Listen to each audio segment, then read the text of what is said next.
நானும் நீங்களும் இந்த செய்தியை கொஞ்சம் சிந்தியுங்கள்.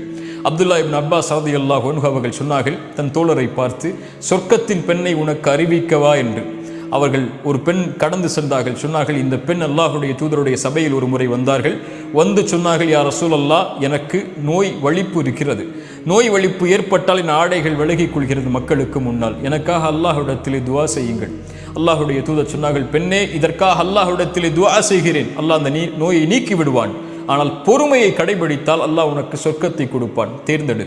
அந்த பெண் சொன்னார்கள், யா ரசூலுல்லாஹ், நான் பொறுமை காக்கிறேன், சொர்க்கம் எனக்கு கிடைக்கட்டும்.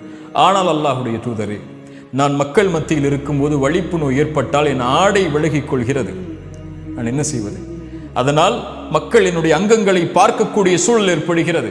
அல்லாஹ்விடத்திலே அதற்காக மட்டும் என் வலிப்பு நோய் ஏற்பட்டாலும் பரவாயில்லை, பொறுமை காக்கிறேன், என் ஆடை விலகிவிடக்கூடாது மக்களுக்கு முன்னால் என்று அல்லாஹ்விடத்திலே துஆ செய்யுங்கள் என்றார்கள். அல்லாஹுடைய தூதர் ஸல்லல்லாஹு அலைஹி வஸல்லம் துஆ செய்தார்கள்.